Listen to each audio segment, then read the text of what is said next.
mayoritariamente aprobada. El acta de la sesión 128 se pone a disposición de las diputadas integrantes de la comisión. La señora secretaria dará lectura a la cuenta. Buenas tardes. Se han recibido los siguientes documentos.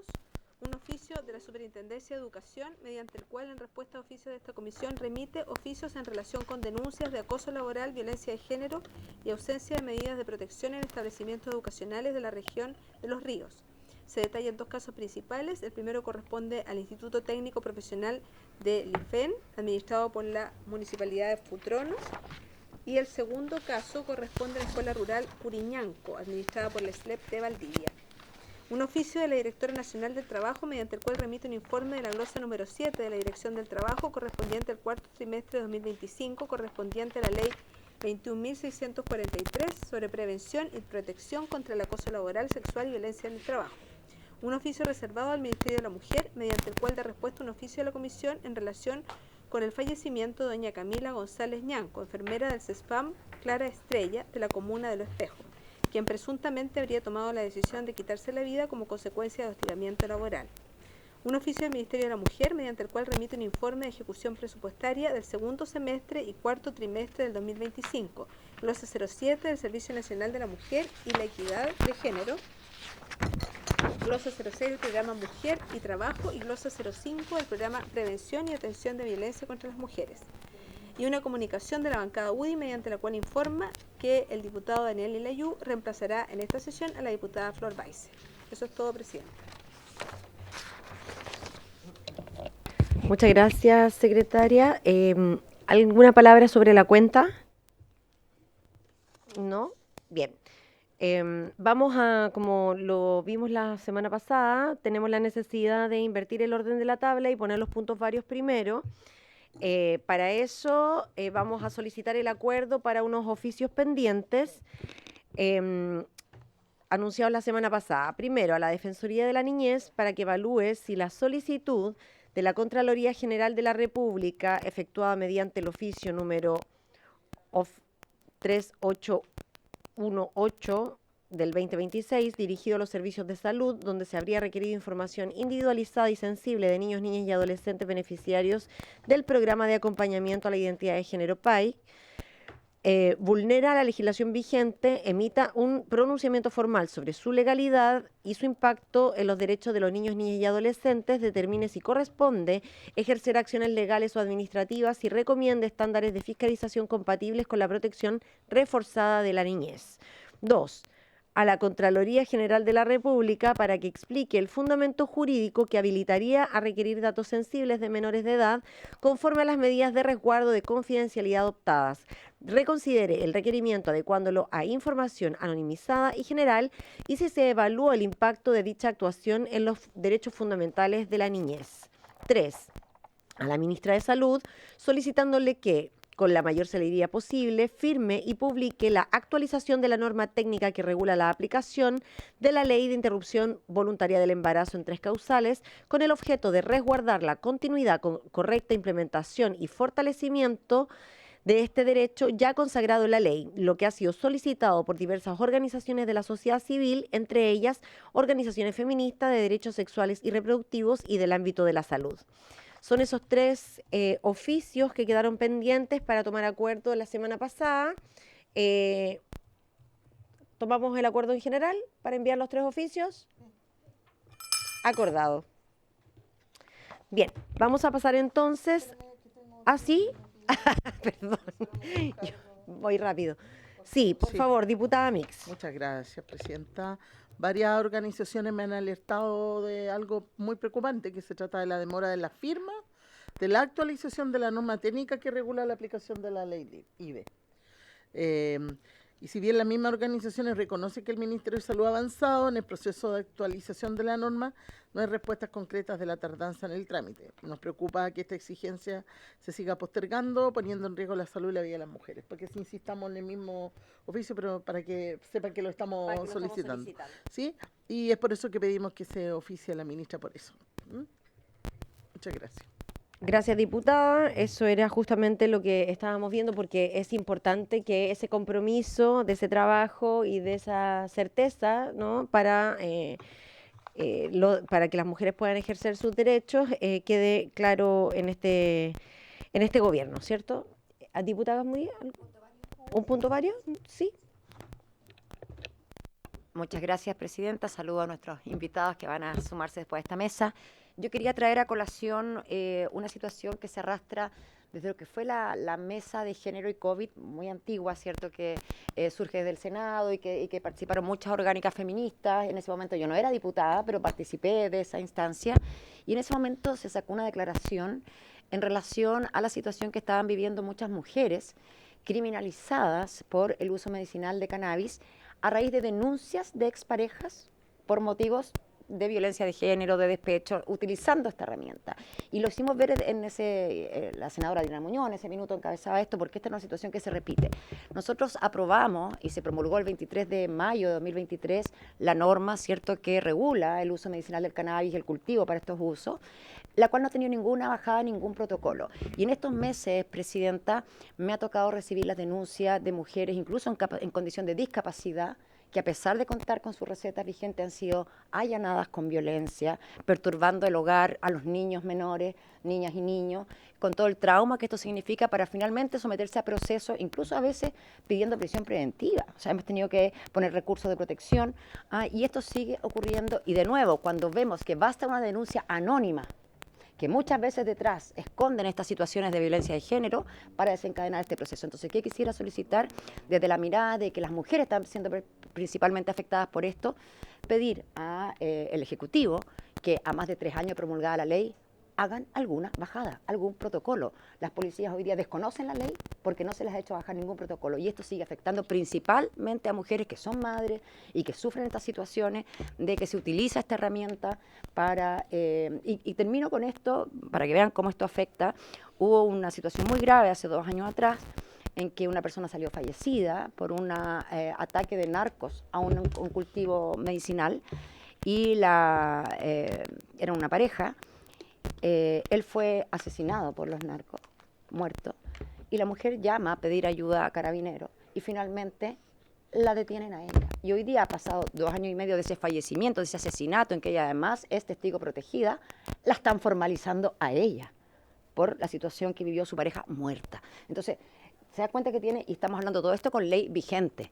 Entonces, realmente, y por eso quiero pedir, si pudiéramos consensuar un oficio, en que se hagan las bajadas del protocolo para que la ley no sea letra muerta, porque no hay nada que mine más la confianza de la ciudadanía y la institucionalidad si, ciñéndose estrictamente a las normas aprobadas y legisladas en este Congreso, eso no impide la vulneración de derechos que han vivido. Entonces, un oficio solicitando, desde esta mirada de perspectiva de género también, el que se puedan hacer los bajadas y los protocolos a las policías, ¿cierto?, para que actúen de manera correcta y no sigan vulnerando derechos humanos. La forma en que interrumpen en los hogares es una vulneración de derechos humanos, a pesar de que los pacientes cuentan con toda la acreditación necesaria que la ley exige. Eso, presidenta, quería pedir si pudiéramos tener el consenso oficial en ese sentido. Muy importante, diputada Gasmuri. ¿Les parece si acordamos el oficio? Muchas gracias. Acordado. Espérame. Diputada Olivera, ¿quería hacer algún punto varios? No, presidenta. Sí, Es solo por el oficio que se acordó. dígalo. Lo que pasa es que, bueno, ayer yo le comentaba a la diputada Gasmuri, porque anduvo buscando firmas para poder hacer entrega y envío de la solicitud, y que para mí son temas que yo entiendo, que van en la línea de del tema medicinal, ¿cierto?, que fue aprobado por este Congreso, y que a mí a veces en estas materias me cuesta un poco dar acuerdo en estas cosas. No en el tema medicinal, porque en eso Pero de eso estamos hablando, no de otra cosa. Sí, yo eso es lo que quería corroborar, que fuese solo en esa línea, porque en lo demás, de verdad, yo siempre he votado en contra o me he abstenido de cuando se trata de proyectos que tienen que ver con el tema cannabis, con el tema alcohol, por mi formación, más que nada por lo que predico también, entonces me cuesta un poco... Pero entiende que es solo eso. Pero si es solo eso, no tengo problema. Gracias. Perdón, ¿puedo una...? Diputada Olivera, no se preocupe, está solo remitido a eso y les voy a precisar que al Ejecutivo vamos a enviar el oficio al Ministerio de la Mujer y Equidad de Género y al Ministerio de Seguridad Pública. ¿Ya? ¿Sí? Nos estamos refiriendo a la norma de la ley 21.575 que solo de uso medicinal, nada más. ¿Ya? Perfecto. Diputada Mix, un último punto varios. Sí, gracias, presidenta. Lo que pasa es que a propósito de violencia de género, ¿no? Todos a través de la prensa nos enteramos de una disputa que involucra a una parlamentaria de este Congreso con su marido o ex marido, pero bueno, eso uno lo ve a diario, sabe que es real y hay violencia en muchos hogares donde no se atreven a denunciar.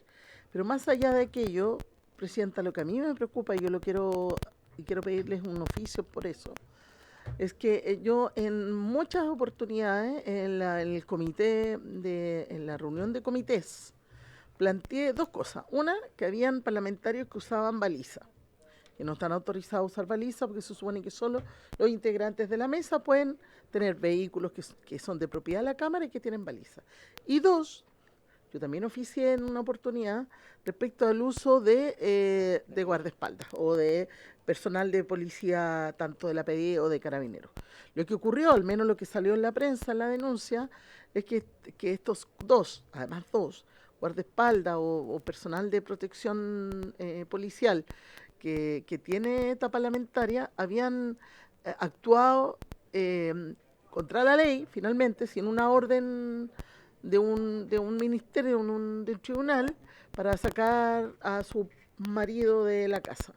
Entonces, yo entiendo que hay un conflicto ahí y ahí uno no puede tomar partido del conflicto. Lo que a mí me preocupa es que nosotros no tenemos por qué usar esos privilegios que ya existen, que además hasta ahora todavía no sé por qué ella los tiene, porque se supone que quienes han sufrido alguna amenaza o que han estado expuestos a una situación grave, se solicita, hay todo un procedimiento. Claro. Y que este personal se ha involucrado, sin una orden judicial, a sacar a una persona de su hogar, de una casa. Entonces, a mí me preocupan los límites de esto que estamos hablando, ¿no? No podemos nosotros, además, como parlamentarios, utilizar esas garantías para bien personal, sin un respaldo de un actuar de los tribunales. Si yo le quiero pedir, si es que es posible, que podamos oficiar a Carabineros para que explique no solo la prestación que se está dando de este personal en tiempos que necesitamos al personal en la calle, ¿no? Y segundo, si ese procedimiento efectivamente fue investigado por ellos. Eso, presidenta. Gracias, diputada. Usted tiene como consulta para precisar, ¿tiene claridad si los funcionarios son de Carabineros? Carabineros. ¿Estamos seguras? Sí. Yo vengo hace rato denunciándolo. Pero en este caso particular, eran Carabineros, sí. Ya, perfecto. Entonces, vamos a oficiar a Carabineros de Chile para que clarifique el procedimiento que se realizó y al mismo tiempo la destinación de funcionarios como medida de protección a la diputada, No quiero decirlo, no es necesario saber la a una diputada en particular, ya, como para saber cuáles son las razones y fundamentos. ¿Les parece? Acordado. Bien. ¿Algún otro punto varios? ¿No? Ya. Sí. Diputada Olivera. El primer punto que tocó la diputada Mix respecto de las balizas, que sería bueno saber, porque eso no hay cómo fiscalizarlo muchas veces, pero claro, yo también he venido en la ruta y soy yo quien conduce mi vehículo y de repente me ha tocado en muchas oportunidades, no solamente el tema de las balizas, el acto temerario que tienen muchas veces porque vienen a una velocidad que además sobrepasa la permitida.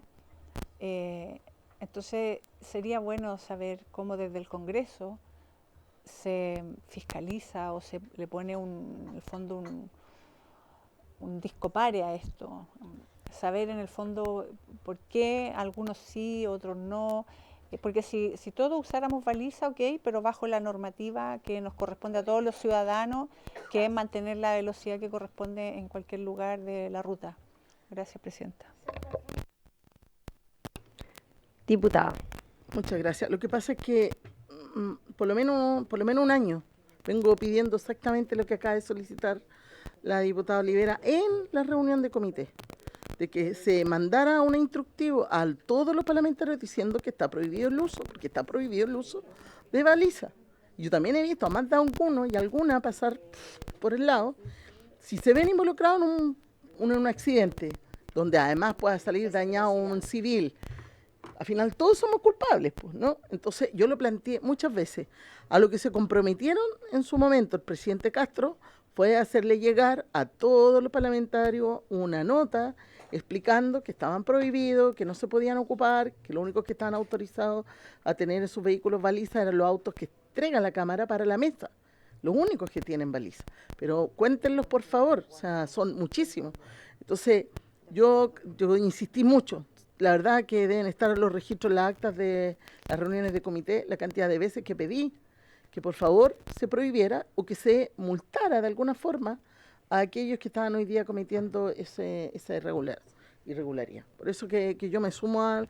Quizás podíamos volver a pedírselo a la Secretaría General. Sí, eso más que pedírsela a nosotras, claro, yo creo que solicitemos el que se envíe esta nota indicando cuáles son las obligaciones de tránsito que también tenemos los diputados y diputadas, porque si hay alguna normativa especial que habilite o no, yo creo que no lo hay, ¿cierto?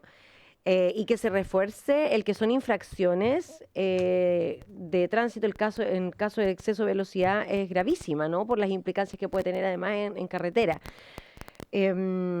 ¿Les parece que entonces acordemos enviarle a la mesa al presidente Castro que haga la comunicación a todos los diputados y diputadas? ¿Diputada sobre el punto? Sí. Sí, Presidenta, es que quizás sería bueno también pedirle al diputado, al presidente, que no solo se lo envíe a cada diputado, porque no todos revisan además sus correos, sino que lo haga llegar a todas las comisiones, para que en algún punto de la cuenta se dé a conocer a los parlamentarios, o sea, mientras más voces haya que transmitan el mensaje, mucho mejor. Y que quede además público, ¿no? Porque además se hace público al momento de leer en la cuenta. Ya, perfecto. Agreguemos que se pueda enviar también a todas las comisiones para que se lea en la cuenta y que explícito esa información de forma pública. Diputada Morales. Gracias, Presidenta. ¿Sobre otro punto? No, sobre el punto. Sobre el punto de lo que se está solicitando, yo no voy a ser parte de los oficios para que pueda contratarse también en el acta. Ya. ¿Algún otro punto, varios? Antes de comenzar. ¿No? Bien, vamos a pasar entonces a la orden del día. Perdón, la Secretaría tiene una comunicación para la comisión.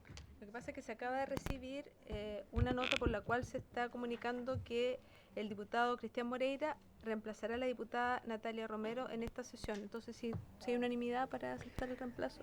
¿Les parece aceptar por unanimidad el reemplazo? Bien. Acordado. Ahora sí vamos a pasar entonces a la orden del día para recibir a doña Gabriela Flores, Presidenta Nacional de la Confederación Nacional de Funcionarios y Funcionarias de la Salud Municipal, Confusam, con el objeto de tratar la situación en la que se encuentran las funcionarias de la atención primaria de salud y el estado de la implementación de la Ley Carín y la Ley Integral para erradicar la violencia contra las mujeres en este tipo de espacios. La acompaña... ¿Quién la acompaña? ¿Se va a sentar a la mesa también? ¿No? Ya. La acompaña don Pablo Salinas Gómez, también de la organización, ¿cierto? Ya, dirigente nacional de la Confusam. Doña Gabriela, muy bienvenida. La vamos a escuchar con atención. Si trajo una presentación, sí, ahí la vamos a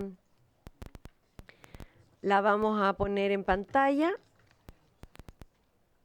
Le vamos a dar 15 minutos para su exposición como máximo y luego vamos a abrir la ronda de opiniones y consultas. Tiene su tiempo.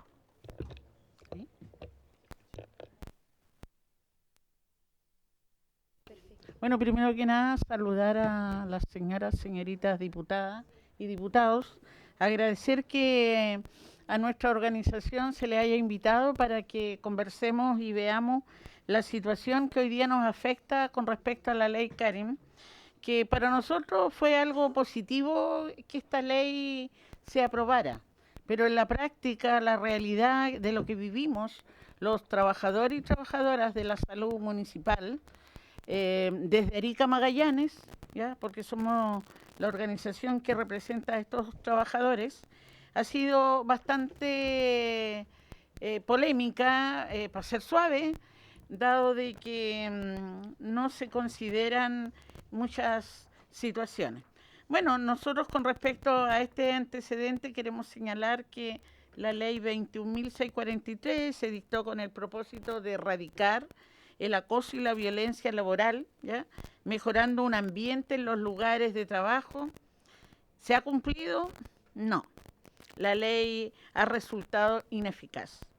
De acuerdo con la información que tenemos entregada por la Dirección del Trabajo, a nivel nacional se registraron más de 44.212 denuncias entre agosto del 2024 y junio del 2025.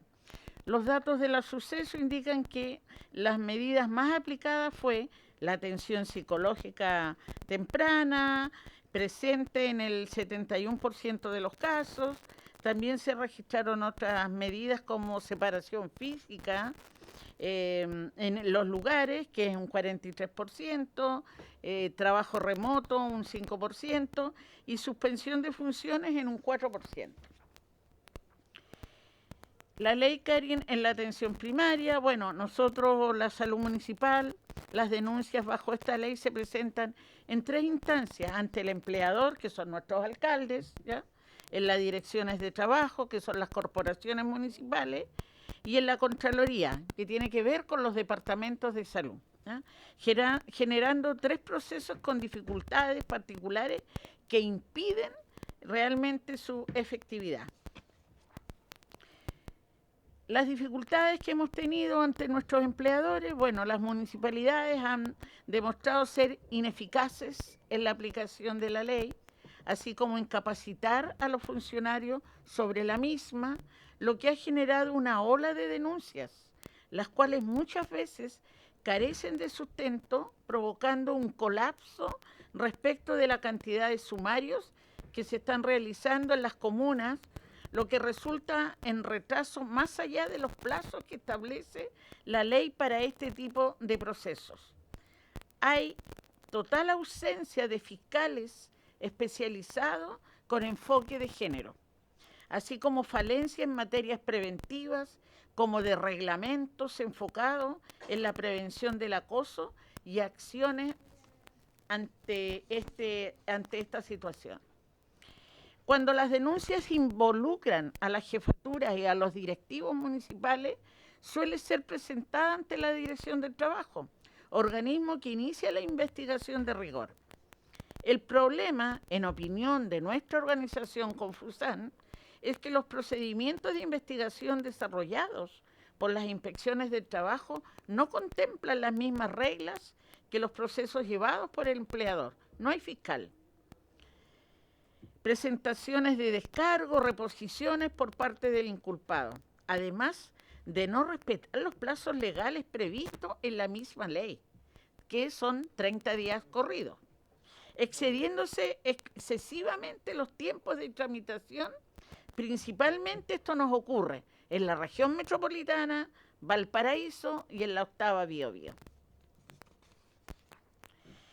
Esta demora incide negativamente en la protección de los derechos de las víctimas, pues la adopción de medidas de resguardo en su favor suelen concretarse semanas después del ingreso de la denuncia, en circunstancias que el Código del Trabajo establece que debe hacerse dentro de los 2 días hábiles siguientes a su interposición. hemos tenido dificultades por denuncias que hemos hecho en la Contraloría. Dicha entidad suele remitir el conocimiento de la denuncia a la municipalidad involucrada, razón por la cual corresponde generalmente al alcalde o alcaldesa adoptar las medidas que sean pertinentes. Esto en los hechos no ocurre. Tal procedimiento resulta lesivo de derechos, pues la víctima debe someterse a una investigación interna que no garantiza la objetividad e imparcialidad del procedimiento.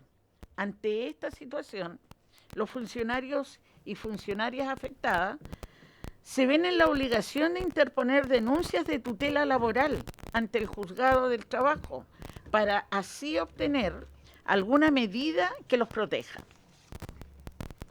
Para las víctimas de hostigamiento contratadas bajo nuestra ley a plazo fijo, ¿ya?, el futuro puede ser más complejo aún. Si bien estos trabajadores o funcionarias cuentan con algunos derechos, no ser precalificados, trasladados o movidos de puesto, entre otros derechos, lo cierto es que llegados a fin de año son objeto de represalias encubiertas, siendo una práctica recurrente la no renovación de sus contratos para el año siguiente. Y eso, a nivel de país, los municipios incurren en esa medida. Aquí hay un hecho que yo escuchaba atentamente a la diputada Plasencia al inicio. El primer suicidio por maltrato laboral en la atención primaria. Con todo lo anterior y ante la pasividad de las municipalidades para proteger a las víctimas, algunos trabajadores toman decisiones drásticas que incluso han llevado al suicidio. Tal es el caso de una trabajadora de la Municipalidad de Los Espejos, quien se quitó la vida en diciembre del 2025, mientras estaba en un contexto de maltrato laboral en el CEFAM Clara Estrella. Tras este doloroso hecho, las y los funcionarios se movilizaron buscando respuesta en el municipio. Por su parte, se inició un sumario que aún está en curso. Nuestro gremio ha prestado asesorías jurídicas tanto a la familia como a la federación a la cual ella pertenecía. Y a la fecha estamos a la espera de la decisión de su familia si presentarán una querella criminal por denegación de auxilio en contra de quienes correspondan del hecho que provocaron. En conclusión, por los antecedentes anteriormente expuestos y en opinión de nuestra Confusan, para aquellos que no saben, es la Confederación de Funcionarios de la Salud Municipal de Chile, si bien la existencia de la llamada Ley Karim es un avance, su aplicación en los hechos aún dista mucho de representar un recurso efectivo para denunciar, castigar y mucho menos erradicar el maltrato y el abuso de todo tipo en nuestro espacio de trabajo. El exceso de dilatación en los procesos, la tendencia a encubrir la jefatura y a los directivos, la falta de acceso a la justicia por parte de las víctimas son factores que confluyen en que las denuncias queden diluidas en la nada. Y peor aún, que las y los afectados queden sumidos en un deterioro psicológico y laboral peor que antes de iniciar este proceso. Por estas razones, afirmamos que es urgente mejorar la implementación de la Ley Karim para que no siga siendo letra muerta. Eso es lo que nosotros podemos decir. Nosotros nos alegramos infinitamente como organización por esta ley, pero hoy día nosotros no somos parte de lo centralizado, dependemos de los municipios, de los alcaldes, tenemos buenos alcaldes, malos alcaldes, alcaldesas, que acogen y que son sororas con las mujeres, pero en este país, la verdad, cuando esto viene de la jefatura de cargos superiores, a quien más se castiga es al que denuncia. Y eso lo vivimos nosotros en la atención primaria.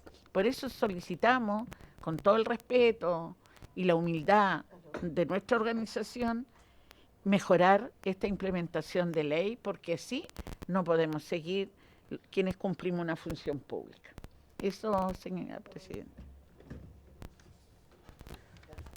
Muchas gracias. La verdad es que es parte de lo que nos toca escuchar cuando vienen las organizaciones de trabajadores y trabajadoras que, por supuesto, que apoyaron desde un inicio el que esta ley pudiera entrar en vigencia, pudiera aprobarse, promulgarse. Sin embargo, las dificultades de la implementación son las que a nosotras nos debieran interesar, justamente porque siempre las leyes pueden mejorar, ¿no? Una vez que están siendo implementadas es cuando se ven los baches y hay a veces algunos vacíos. Yo no sé si alguna de las diputadas quiere hacer una pregunta o una opinión. Diputado Olivera, vamos a abrir la palabra. Vamos a juntar algunas preguntas y luego les damos nuevamente la palabra. Diputado Olivera. Muchas gracias, Presidenta. Agradezco a Confusam por venir a plantearnos este diagnóstico que ustedes han levantado respecto de la implementación de la ley Karin. Una ley que, bueno, como todos saben, los que estuvieron dentro de todo ese proceso, fue una ley que se tramitó largamente en este Congreso y que tuvo sus diferencias, sus dificultades también, pero que es una ley que nace de una realidad que hoy día, lamentablemente, la seguimos viendo y la vamos a seguir viendo, que tiene que ver con el maltrato, el acoso laboral. La ley Karin recién este año cumple su segundo año desde que entra en vigencia y todavía no cumple su primer año desde que se comenzó a implementar, se cumple en el mes de agosto. Entonces, ¿por qué hago este paréntesis, Presidenta? Porque también todos sabemos que las leyes uno las levanta, y yo soy autora de la ley Karin, por lo tanto, y su principal autora es Claudia Salgado, hermana de Karin Salgado. Esta ley ha tenido muchas críticas desde antes que se aprobara. Ya tenía sus críticas sin siquiera conocerse bien cómo iba a funcionar. Pero yo creo, Presidenta, acá que la mayor problemática que podemos nosotros dimensionar hoy día tiene que ver con algunos aspectos que mencionaron acá, pero también con otros. Una que primero es una ley nueva, como bien dijimos, y que cuando se piensa en esta ley, no se piensa como primera instancia en erradicar el maltrato o el acoso laboral. Lo que se hace es que se piensa en prevenir. ¿Por qué? Porque lamentablemente nosotros estamos bajo una cultura a nivel de sociedad en donde el maltrato existe y ha existido y se ha guardado bajo la alfombra. ¿Qué hizo esta ley? Vino a visibilizar. Y obviamente, una vez que se implementa, lo primero que tenía que ocurrir era que nosotros íbamos a ver que había aumento de números de denuncias, que nos íbamos a quedar seguramente cortos en cuanto a la fiscalización, la fiscalización sobre todo, ¿por qué? Porque la ley es súper clara, no habla solo de la prevención, sino que también de la investigación y de la sanción, quedó como última instancia la sanción. Pero acá, ¿por qué es tan importante la fiscalización?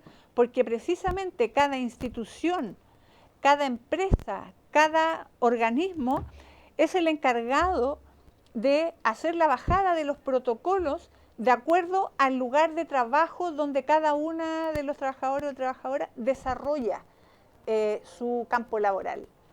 Entonces, las municipalidades quedaron obligadas a acogerse a esta normativa. Ahora, si no están cumpliendo, hay que preguntarse por qué no está cumpliendo. Entonces, ¿qué haría yo?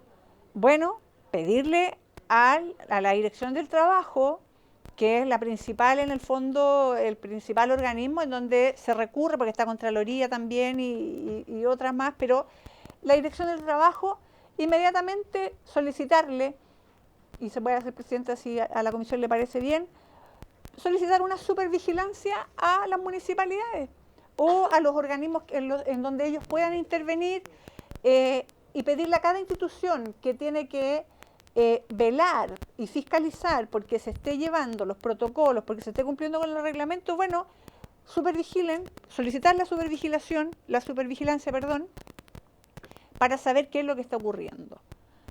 Y lo menciono un poco así, Presidenta, porque nosotros en deporte, ustedes saben que mi materia también va en deporte, cuando nosotros legislamos sobre el acoso, el maltrato, el abuso en el mundo del deporte, tuvimos lo mismo, una cantidad exponencial de denuncias en donde salió a la luz todo lo que ocurría y finalmente nos vimos enfrentados a los mismos problemas. Las capacitaciones no existían, el reglamento no existía, los protocolos no hacían la bajada. Me imagino que acá ocurre lo mismo. Entonces, ¿qué empezamos a hacer nosotros? A solicitar, Instituto Nacional de Deporte, que es el ente a cargo, Instituto, por favor, supervigile a la federación tanto, a la organización tanto, el por qué no está funcionando esto. Entonces yo creo, Presidenta, que la ley no es mala y la voy a defender porque he escuchado incluso a algunos parlamentarios incluso hablar muy en contra de esta ley. Y la ley puede ser mejorada, puede ser modificada, o sea, para eso están los congresistas. Si una ley es mala y ellos consideran que es mala, bueno, díganme entonces cómo la mejoramos. ¿Ah? ¿Por qué no me voy a quedar solo en la crítica de que esto es malo? También voy a presentar la solución. Entonces también ahí le preguntaría a los representantes de Confusam, ¿qué propondrían ustedes para mejorar en su espacio, en lo que le corresponde o le compete a los municipios, cuáles son las debilidades para que esas debilidades el día de mañana se transformen en fortalezas? ¿Ya? Entonces, yo pediría eso, que le preguntemos a las instituciones y a los organismos correspondientes de fiscalizar qué es lo que está ocurriendo, cuántas son las fiscalizaciones que han realizado. Yo sé que acá también uno de los problemas grandes es la cantidad de funcionarios competentes para esto. Y ese es un problema, y eso para mejorarlo, obviamente tiene que mejorarse la ley de presupuesto, tiene que haber más presupuesto comprometido, pero eso también tiene que entenderlo el Congreso y el Ejecutivo o el Gobierno que esté de turno. Hoy día es uno, mañana va a ser otro. Entonces, son hartas cosas que también en el camino hay que ir mejorando, pero la ley Karin, y lo voy a decir con esta fuerza, no es una mala ley. Lo que pasa es que en Chile estamos acostumbrados a no someternos a los cambios, le tenemos miedo a los cambios. Y todo esto parte porque primero tengamos ese cambio cultural que en algún momento tanto mencionamos cuando esta ley se estaba tramitando. Yo, en nombre de Claudia Salgado, también quiero transmitir esto, porque Claudia ha estado muy preocupada estamos constantemente conversando y ella está muy preocupada por lo que pueda pasar a futuro con la ley Karin. Entonces yo también hago un llamado al futuro Congreso a mejorar la ley si hay que mejorarla, a buscar cuáles son las falencias que tiene, pero no a levantar el tema y decir vamos a eliminar la ley o la ley es mala, porque no.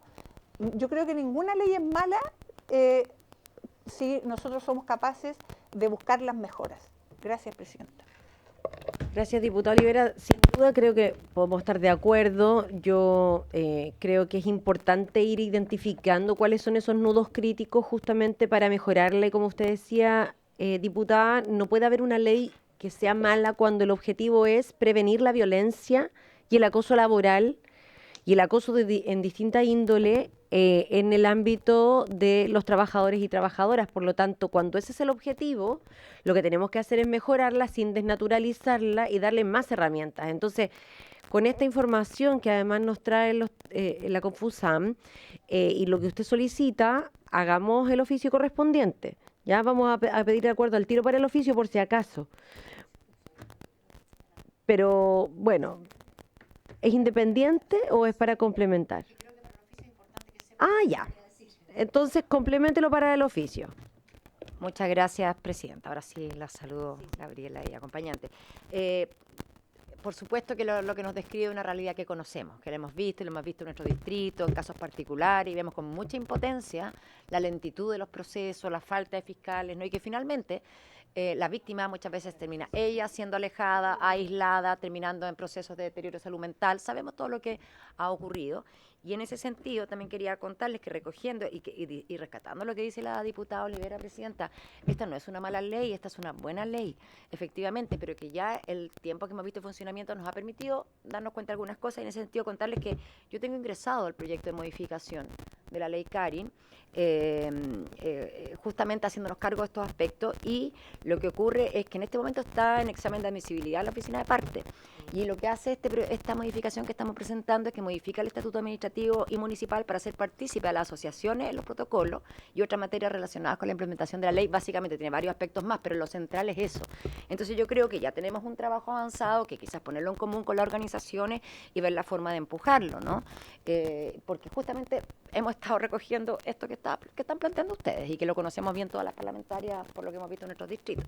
Entonces yo pongo en común, digamos, esto para que como insumo también está en esta fase detenido, pero está pensado, y también para que chequeemos si están abordados todos los puntos que a ustedes les parecen esenciales y que lo podamos ver con el resto de las compañeras. Eso, presidenta.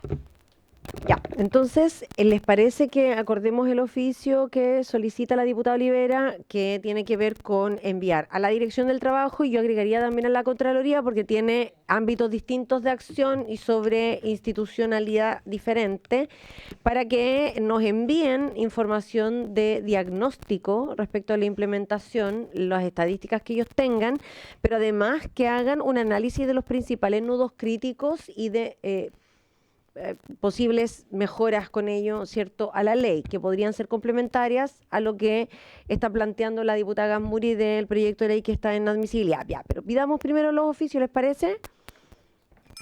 Acordado. Segundo, diputada Gazmuri, creo que sería bueno que cuando pasara el control de admisibilidad al proyecto, nosotros pudiéramos solicitar a la mesa, a la Cámara, a los comités, que puedan darle prioridad. Ya, que eso podría ser por acuerdo de comité, creo yo, si es que así se acepta, pero no, yo creo que para eso deberíamos, porque todavía no tiene número de boletín, nada. Entonces, si a la vuelta, porque vamos a entrar en receso, si a la vuelta ya está con número de boletín, en la comisión que tengamos, podemos pedirle que pongan prioridad a los comités. ¿Le parece? Ya. Sí, diputada Olivera. Secretaria, sí, porque cuando ocurrió lo del caso de Los Espejos, nosotros oficiamos desde esta comisión. No sé si habrá llegado alguna respuesta respecto de ese oficio. No hay oficio en la cuenta.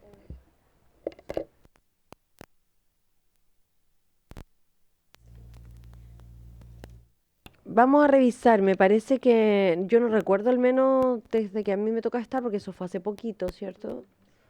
En diciembre. Claro, a mí no me suena que haya llegado alguna respuesta. Bien, sí, diputada Mix. Casi escuchar toda la intervención, pero no lo que dijo la colega, pero imaginen que además iba a defender el proyecto de ley, que creo que ha venido igual a cambiar el paradigma, porque no tenemos que olvidar que antes de la ley, incluso todavía, muchos sumarios pendientes, muchos sumarios que llevan años sin resolverse. Y esta ley cumplió un año hace poquito, tiene un año y medio en funcionamiento. Yo concuerdo con las diputadas, todos los proyectos de ley son perfectibles, y casi siempre son perfectibles en los temas de implementación que terminan en el tope de los recursos, ¿no? Porque para tener más fiscales, que quisiéramos efectivamente que hubieran fiscales en todos lados capacitados con la perspectiva de género que exige la ley, es que ojalá existieran canales de denuncia donde no se exponga a la víctima, que todo el mundo se entere de la situación. Lo vimos el otro día acá en Carabineros, imagínense que tuvieron que crear un canal de denuncia para que el jefe no sepa, porque la violencia se da en todos lados. Además, una ley necesaria que nos obligaba, a propósito de los compromisos internacionales como Estado de Chile, teníamos el convenio 190 que nos obligaba a hacernos cargo también. y que de una manera u otra se complementa con la ley Karin. Yo concuerdo con mi colega presidenta que si es mejorable, por supuesto siempre, pero siempre va a tener que ver con entregar más recursos, habilitar más lugares, más instancias, porque nosotros sabemos que la Dirección de Trabajo aquí mismo nos vino a decir no tenemos capacidad de inspectores para llegar a todos los lugares, no tenemos la capacidad para hacernos cargo de todas las denuncias, y eso es lo que está ocurriendo. Entonces, evidentemente la hace una ley con deficiencias que tienen que ver con la implementación. Entonces, yo creo que hay que, ojalá ir mejorándola, ojalá la mirada que tenga el próximo gobierno y el próximo Parlamento respecto a este tema sea mejorar las condiciones laborales, también por cierto que tienen que ver con eso, pero cómo asegurarnos, además cuando uno habla de perspectiva de género hay un sector que se le para el pelo y cuando en realidad no logran entender cuál es el sentido de tener estos fiscales con esa especialización. Entonces yo me sumo a eso y creo que no va a ser tan fácil, va a ser más o menos duro. Nos bajaron un proyecto que venía para esta comisión que solo decía con perspectiva de género y lo mandaron a Seguridad Ciudadana porque...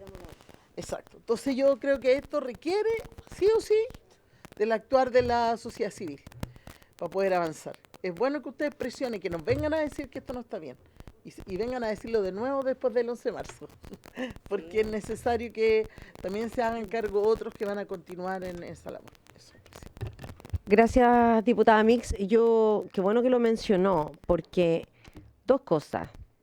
Nos bajaron un proyecto en sala hoy día que venía desde la Secretaría a esta comisión, con todo lo que nos costó que se implementara el criterio de género cuando aplicaba directamente en los proyectos de ley, se envió a esta comisión y en sala se revirtió, porque un diputado del Partido Republicano pidió que se cambiara a Seguridad Ciudadana, se cambiara, ni siquiera que complementariamente. Entonces, yo les quiero pedir, aprovechando que aprovechemos también de solicitar, como acuerdo de la comisión, que lo pasemos por acá. Que pase por acá, no que se cambie. Claro, que pase por acá adicionalmente, pero que venga primero. ¿Puede ser? En el fondo, que después de pasar por Seguridad Ciudadana... Después, ya, va a tener que ser así, entonces. Esa va a ser como para que al menos adicionalmente tenga tramitación en esta comisión. ¿Les parece? Ya. Ese es el acuerdo entonces, que adicionalmente a la Comisión de Seguridad pase por la Comisión de Género como estaba determinado inicialmente. Acordado. Y lo segundo, solo decirles antes de terminar con el punto, es agradecerles, pero también algo que mencionaba la diputada Mix al final de su intervención, tiene que ver con que las organizaciones de trabajadores y trabajadoras, sobre todo con una representación nacional, siempre han tenido la misión de hacer seguimiento y de poner justamente los puntos a la institucionalidad de aquellas cosas que se necesitan, algunas de las cosas que están fallando, de la mejora de las condiciones laborales. Ustedes lo han hecho siempre como organización. Yo conozco el trabajo que hacen hace mucho tiempo como Confusam y creo que es valiosísimo que ese seguimiento no lo suelten, ¿ya? Sabemos que algunas acá podrían disentir y en esta comisión, pese a que somos la mayoría mujeres, siempre tenemos diferencias también en miradas políticas, matices. Eso no nos ha impedido avanzar, sin embargo, algunas tenemos una mirada bien de alerta respecto de los derechos que podrían verse en riesgo en el próximo gobierno, lo digo así abiertamente. Sé que hay diputadas de esta comisión, que no las voy a mencionar para que después no las marquen, pero que están también defendiendo el que no exista esos retrocesos, que son de derecha, pero que entienden que la necesaria consideración del bienestar de la familia y de los trabajadores depende también de esas condiciones adecuadas en el trabajo. Así es que felicitarlos por estar acá, por seguir esa lucha y que cuenten con nosotros desde donde nos toque estar. Yo creo que ahí sí, hablo por todas, desde donde nos toque estar, vamos a estar colaborando y trabajando siempre con ustedes. Bueno, yo quiero agradecer que nos hayan dado este espacio. Nuestra organización se caracteriza por ser combativa con todos los gobiernos que han habido, no con algunos, ¿ya? Yo vengo de un pueblo luchador que es Lota, y ahí me enseñaron que uno tiene que defender los derechos, así que nosotros estamos a disposición para que trabajemos. Yo comparto plenamente que es una buena ley, pero que hay que hacer algunas mejoras, y como lo dice la diputada Gasmuri, en temas de la ley y estatutos de administrativos y municipales, tiene que quedar establecido la participación también de quienes representan a los trabajadores, porque hoy día la verdad no nos consideran en muchas acciones y eso provoca algunas dificultades. Así que muchas gracias, les deseo el mayor de los éxitos de donde estén, ¿ya? Y hay que seguir luchando por los derechos que tenemos las mujeres y que nos ha costado bastante. Muchas gracias. Los liberamos para que puedan terminar acá en la comisión. Les agradecemos. Muchas gracias. Y vamos a pasar al segundo punto, que es recibir a representantes de la Corte Suprema, así como la Corporación de Asistencia Judicial, con el objeto de informar cómo se llevan a cabo las capacitaciones en materia de género a jueces y juezas, consejeros técnicos y curadurías ad ítem, atendidas las irregularidades y arbitrariedades que se dan en los procesos judiciales en donde no se consideran circunstancias de violencia de género y de ausencia de la perspectiva de género. Asiste el director de la Corporación de Asistencia Judicial, don Rodrigo Mora, y que participa por vía telemática. No tenemos información sobre la Corte Suprema. Ya, no tuvimos confirmación de la participación de la Corte Suprema, lo que evidentemente es lamentable. Sí, seguramente están con algunos problemas. Tenían que haber mandado la invitación al capital ya, a ver. Diputada. Sí, vamos a darle la palabra entonces a don Rodrigo durante un máximo de 15 minutos. Don Rodrigo, ¿nos escucha? Sí, escucho, presidenta. Muy bien, lo vamos a escuchar durante 15 minutos como máximo y luego vamos a abrir las palabras y las consultas. Gracias, presidenta. No sé si se ve una minuta que he puesto a disposición de ustedes ahí en la pantalla. Sí, la estamos viendo. ¿No? Sí. No la leo. La voy a... Un poquito más grande la letra para los quizás. efectos de que podamos Ahí. conversar, ¿no es cierto? Bueno, por su intermedio, señora presidenta, buenas tardes también a las diputadas presentes, a los diputados o diputados presentes ahí, según veo. Un honor siempre acompañarlos en la Comisión de Mujer y Equidad de Género. En este sentido, se me ha invitado básicamente para verificar la pregunta de cómo se llevan a cabo las capacitaciones en materia de género a juezas y jueces, consejeros técnicos y curadurías ad litem, atendidas las irregularidades y arbitrariedades que se dan en los procesos judiciales en donde no se consideran circunstancias de violencia de género y de ausencia de la perspectiva de género. ¿Qué es lo que podemos decir en lo particular en el caso de la Corporación de Asistencia Judicial Metropolitana? Primero que las curadurías ad litem, es decir, las representaciones que se hacen por parte de los abogados de la Corporación de Asistencia Judicial, específicamente en un juicio respecto de niños, niñas y adolescentes, no son parte del Poder Judicial, por lo que no tienen mayor influencia en lo que resuelven los tribunales de justicia. Lo que sí nosotros tenemos una comunicación más fluida desde el punto de vista administrativo, puesto que la Corporación de Asistencia Judicial tiene un elevado número de causas, ¿ya? Pero no respecto del análisis particular de cada caso y menos de su resolución. Por eso es que respecto de nosotros quizás vale la pena comentarles e informarles a ustedes cómo funciona el programa y cómo es que nosotros trabajamos a veces combinando el interés superior del niño, niña o adolescente y también con el interés superior de la madre, que en ese sentido debe ser ponderado. Pero es básicamente el hecho de que nosotros representamos a una parte del juicio que es el NNA, ¿ya? El Ministerio de Justicia, en conjunto con las corporaciones, tiene a partir del año 2022 un programa de representación jurídica especializado que se denomina La niñez y adolescencia se defienden. El propósito de este programa es otorgar defensa jurídica especializada, letrada y autónoma a niños, niñas y adolescentes atendido el mandato legal de la Ley de Garantías de Protección Integral de los Derechos de la Niñez y la Adolescencia, ¿ya? Nosotros cuando decimos que otorgamos defensa especializada, letrada y autónoma, lo que estamos haciendo básicamente es garantizar acceso a la justicia en todos los asuntos donde se requiera defensa letrada, especializada y autónoma respecto de niños, niñas y adolescentes. Aseguramos la comparecencia de estos niños, niñas y adolescentes y que participen en las decisiones que afectan a estas personas como sujetos de derecho en el marco de un debido proceso y de una perspectiva centrada en sus derechos humanos. Por supuesto que en sus derechos humanos, como voy a pasar a explicar, va también el enfoque de género considerado, ¿ya?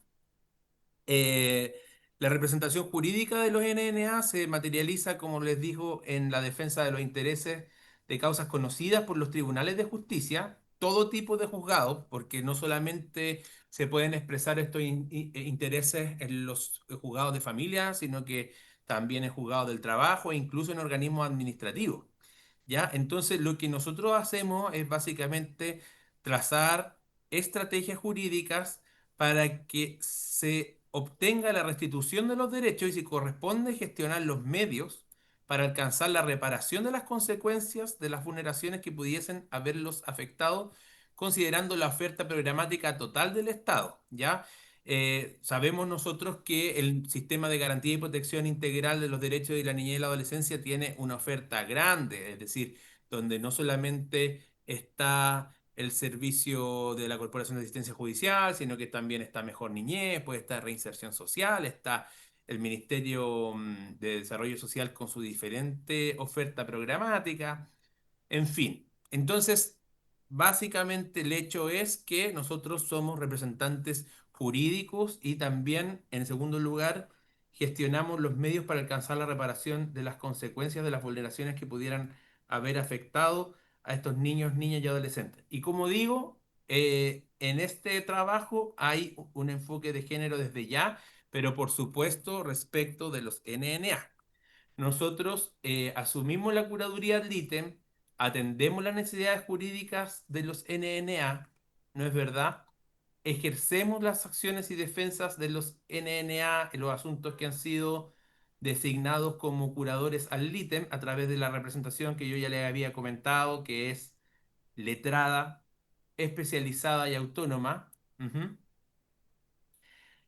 Y velamos por el reconocimiento de nuestros representados, ejerciendo los recursos que la ley contempla en caso que la resolución atente contra los intereses, es decir, en cada resolución judicial nosotros nos vemos obligados a deducir los recursos correspondientes y también en general, en último lugar, lo que yo había comentado, gestionamos todos los medios que estén en la oferta programática disponible para alcanzar el tratamiento y la reparación de las consecuencias que tienen las vulneraciones de los derechos para los NNA, considerando la oferta programática total, ¿no es cierto?, que da el sistema de garantía y protección integral de derechos.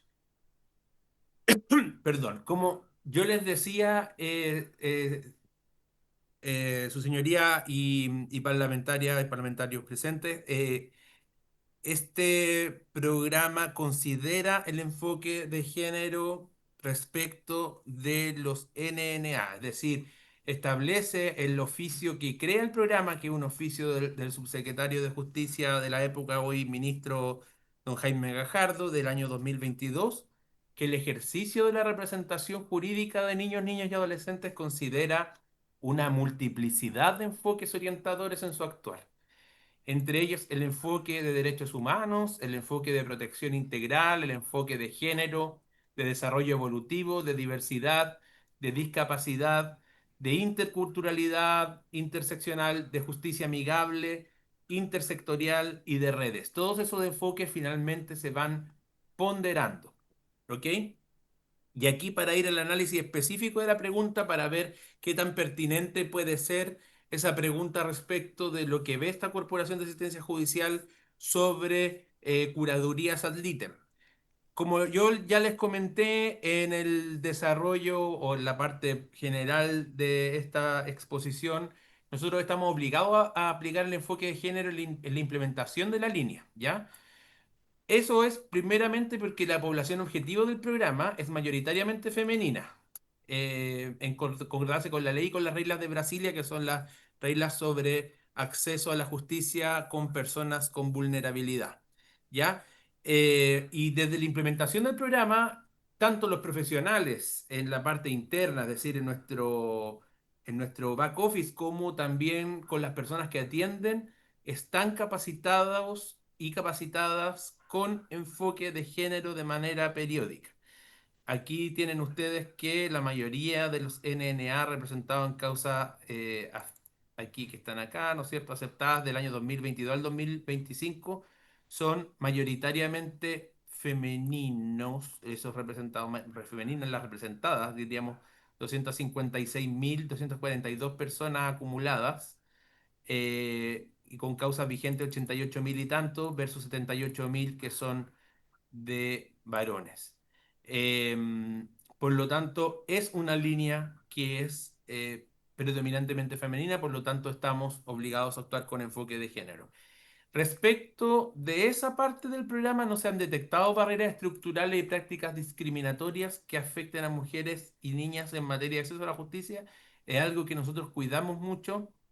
Ahora bien, ¿qué es lo que entiendo que es la controversia o finalmente la duda de información que hace necesaria esta comparecencia por parte mía? Es si, ¿qué es lo que pasa, por ejemplo, y qué es lo que nosotros entendemos que puede pasar cuando se provoca una discusión en tribunales que finalmente hay una pretensión donde está el interés de la madre, donde se debe cautelar el enfoque de género con el interés superior del niño, niña y adolescente?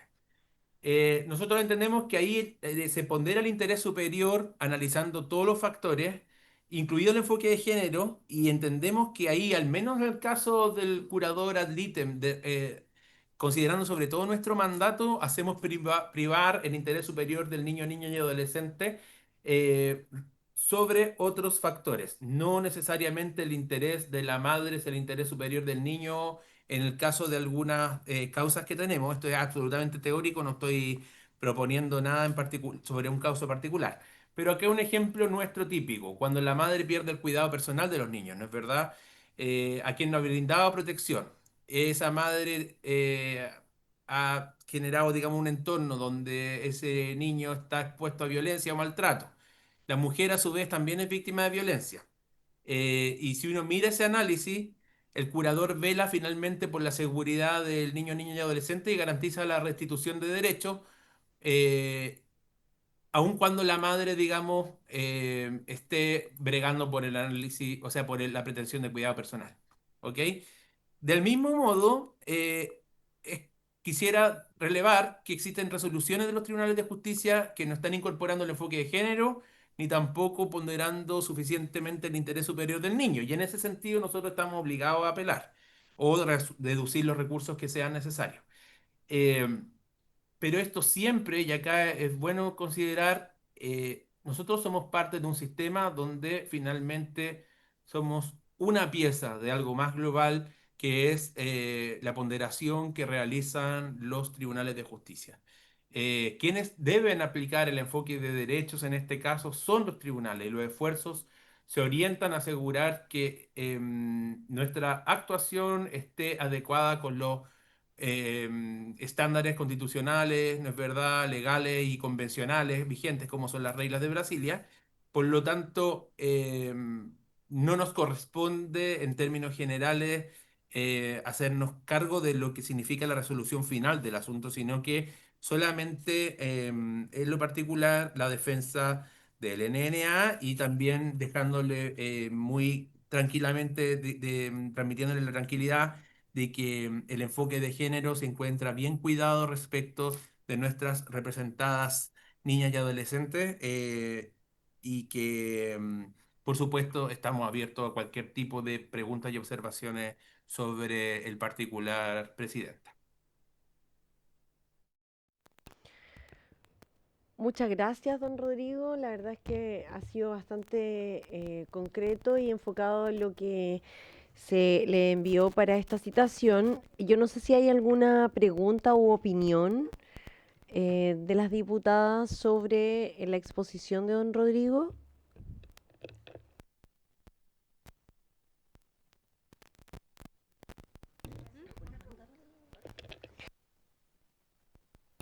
Don Rodrigo, ¿podría compartirnos la minuta al correo de la comisión? Muchas gracias.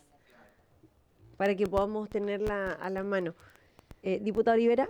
Gracias, presidenta. Agradecer a don Rodrigo y solo preguntarle cada cuánto, quién realiza las capacitaciones y a qué cantidad de grupo está dirigido eso.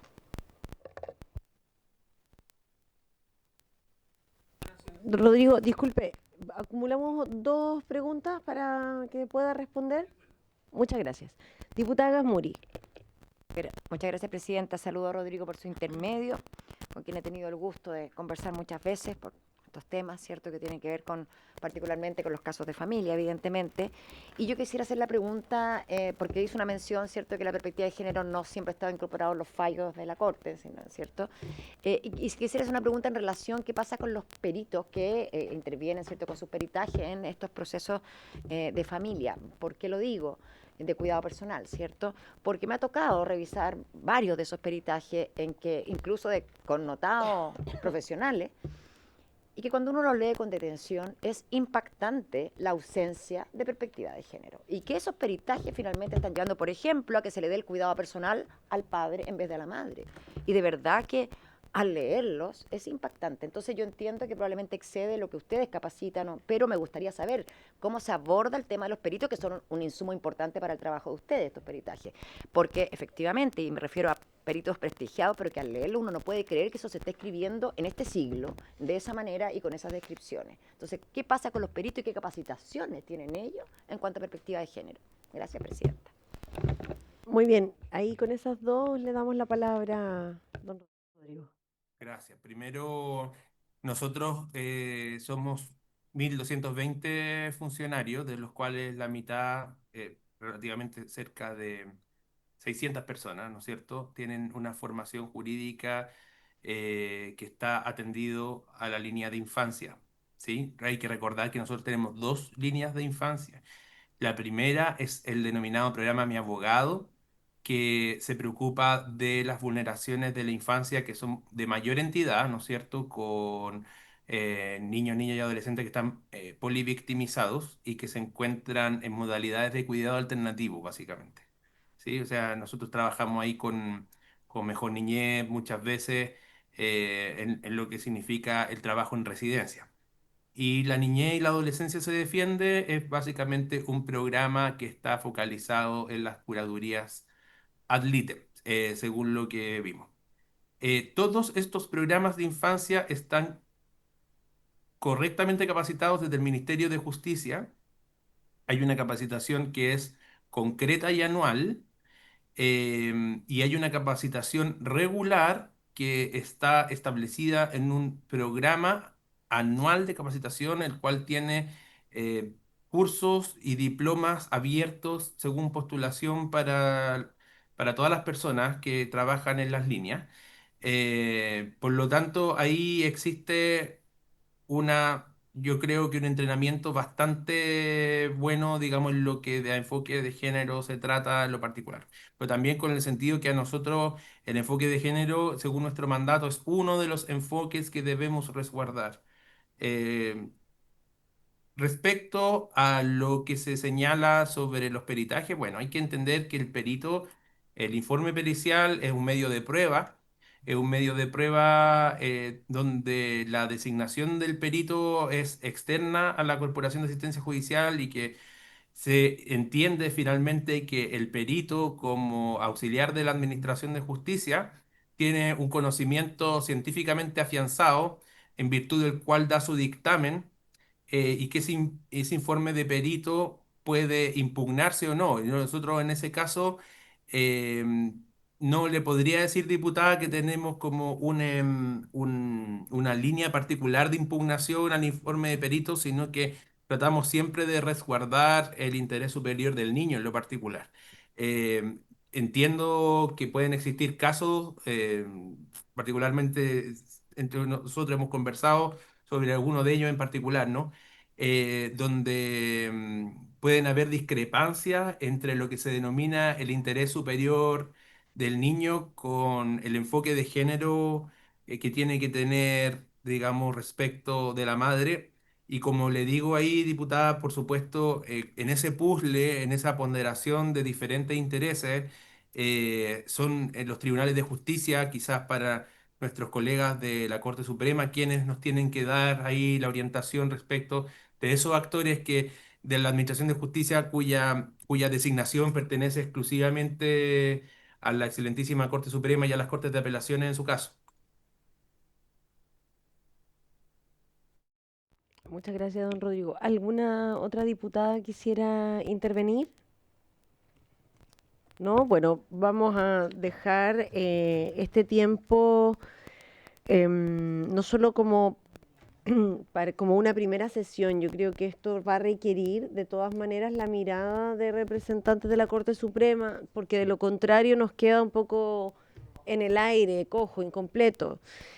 Por eso yo agradezco el que haya podido conectarse vía telemática y compartir con nosotros la mirada desde la Corporación de Asistencia Judicial, el trabajo que realizan y sobre todo protegiendo el interés superior de niños, niñas y adolescentes.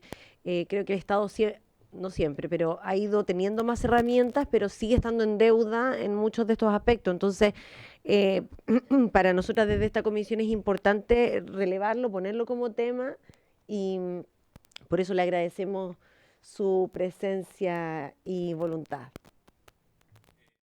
Lo que necesite, Presidenta y integrantes de la comisión, y solamente comentar que nuestra línea de infancia es tremendamente grande, son 50.000 causas solamente en este año, así que tenemos una gran cantidad de material para entregarle a ustedes lo que necesiten. Muchas gracias, lo liberamos también. Vamos a revisar la minuta que nos compartió, así es que muchas gracias.